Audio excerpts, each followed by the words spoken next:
So we're here for another episode of Real People. I'm here in Swansea. It's -3, another early start. I'm here to see Dorian Payne. Dorian's done an incredible job on the development side of property. So let's go and see what Dorian's been up to.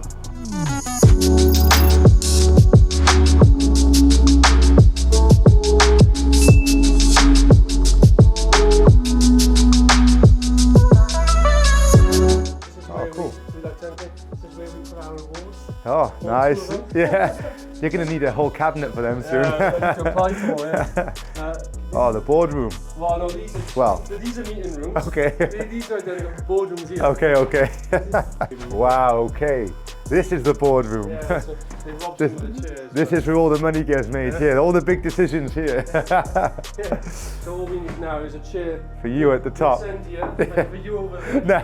We can have a proper. What? Oh, you still got the company values. Get a shot of the company values. I remember them. Yeah. And the culture there. Yeah. Nice. That's how we measure everyone by. Yes. Come to my room, the best room is more. Let's go. What? And I know you're a big reader, so I expect nothing less than the books. Yeah, got my little library going. How good are you at chess? Shit. First of all, I want to ask you about the books, right? Yeah, sure. First of all, you read a lot, right? Yeah. So, book-wise, what would be your top 5 recommendations for a start-out entrepreneur? See, that's a good question. So I keep some of my favourite books with me on my desk.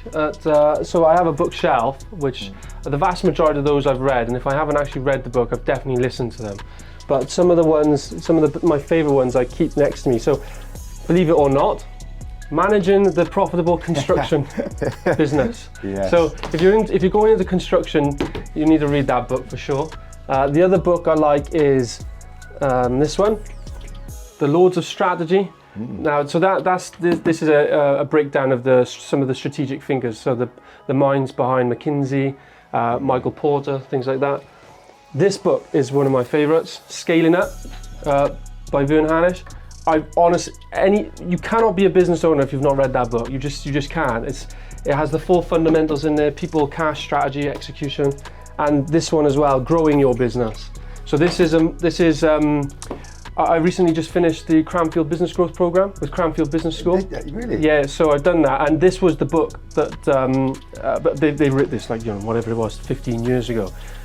The syllabus on here, but is a condensed MBA in a nutshell, from a practical point of view.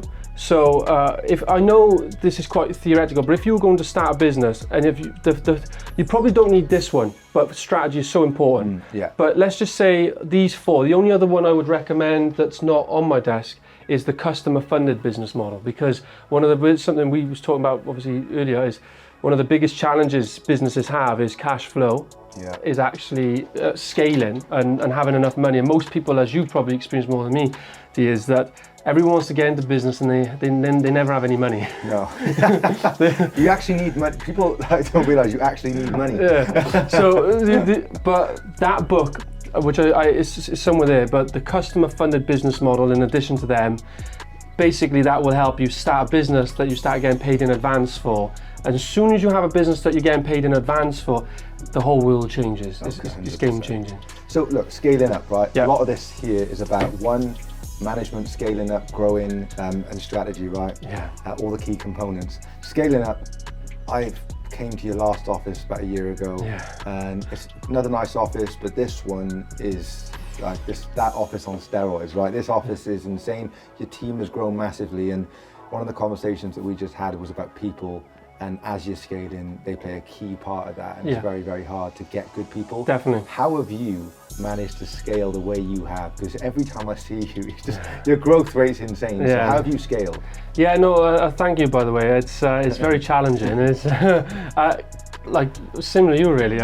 I can't sit still. You know, there's an opportunity on the board right there, and even in the most stressful times, is looking at that there and the big, hairy, audacious goal, as some of the listeners might know, Jim Collins says, is your where are you going, your destination, and that for me is like my, whatever you call it, your North Star, your BHAG, your end game, your exit, whatever you want to call it. That for me there is what I'm aiming towards. And I'll be honest with you, I'm lucky enough now that I've actually found something I'm really passionate about. I've actually found a passion. I'm actually building a business that I'm very passionate about. It doesn't feel like work, it doesn't feel like scaling and growing, it just feels like capitalising on an opportunity that's there. And I want to just instinctively give it my all to do that, you know? Yeah. Yeah, so what about the trial and error of building a team? Because your team's grown huge. So what sort of process did you go through to ensure you had the right people for the right stuff? Because of the stuff you're doing, it's very high level. It can be very risky. Yeah. For you to build that team, what sort of process have you put in place to make sure you have the right people? Sure, yeah. So as you've said, property development itself is a very capital intensive and risky business. Social housing, so for those that don't know, our company is a land-led development company that specialises in social housing, affordable housing and disabled housing. The past years hasn't been kind to us at all because of construction cost inflation, and the government is a bit slow to react to giving more grant price rises, etc. So that's put even more pressure on the team. And there's many business books out there, there's many businesses that are case studies for what I'm about to say. But the goal of every business owner should be to surround themselves with A players, basically, just to try to build a team with A players. And finding good people is probably one of the biggest challenges. Once you've found your niche and an actual business model that works, once you've done that, the hardest bit thereafter is finding, cultivating, managing, keeping, incentivizing, disciplining, and just a team. A significant part of it is people-based, because I can't run this company by myself. I haven't got to this stage. This company hasn't got to this stage by my own efforts.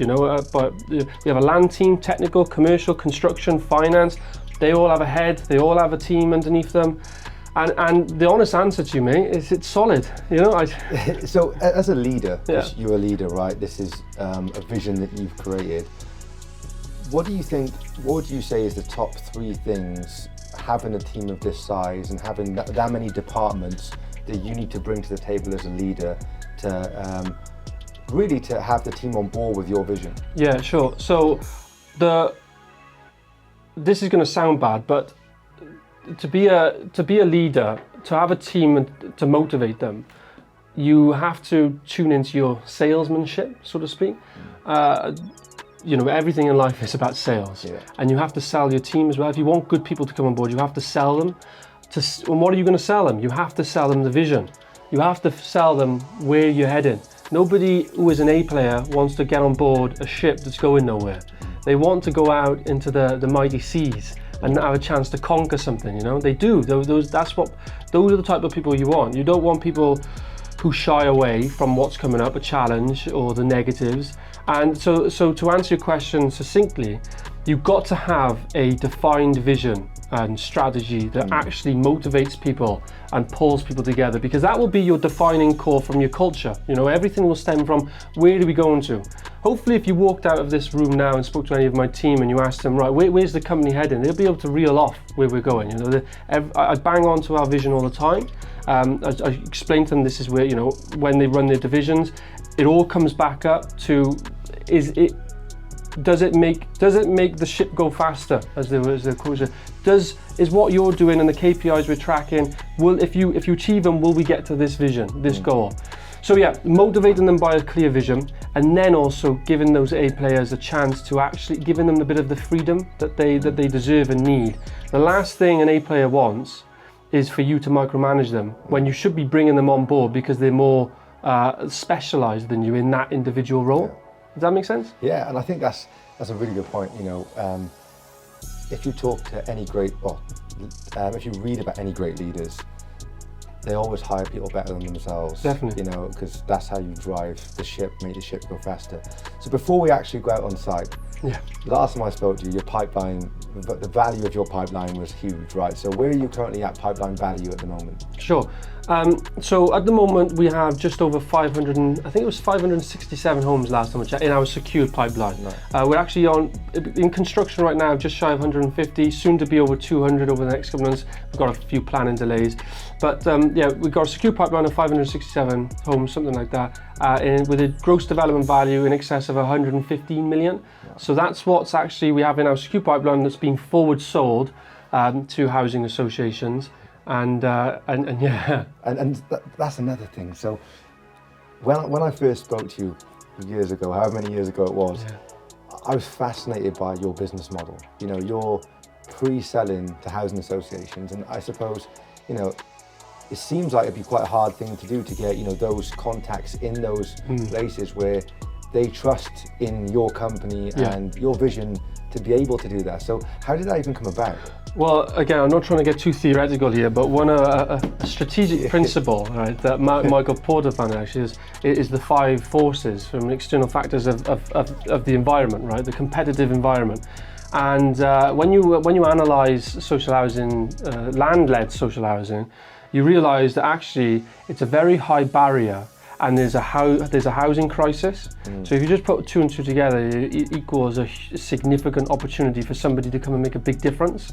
And luckily enough, you know, we've managed to get the resources together, because that's another key thing entrepreneurs need to have, is to be able to go out and get resources, whether it's money, talent, other types of resource, connections, whatever it is.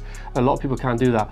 So if you look at the actual social housing landscape, you realise that to be land-led, that's a barrier in itself. Finding land is hard, it's a specialist skill, and you also need contacts. Funding that land is also significant, it's very capital intensive.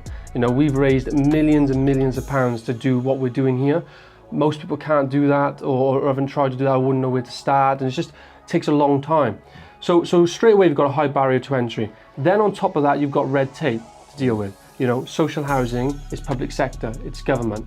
There's processes, you're dealing with housing associations that have different levels of management to sign things off. It's a slower process. You also need to get planning permission, terribly slow process, under-resourced, public sector again. All these are barriers to entry that people either don't have enough resource to wait through, and it just knocks all those, it just reduces the chance of competition coming in all the time. But then ultimately, when you find then you've got an area with a very high barrier to entry, but a huge opportunity in terms of untapped. So in Wales, there's 70,000 on the social housing waiting list. In England, there's over 1 million in the social housing waiting list. There's a deficit per year across the entire UK of over 100,000 social and affordable homes not being built. You put 2 and 2 together and you realise there's an opportunity there for somebody to step in, and that's exactly what we've done. And you guys are there to do it.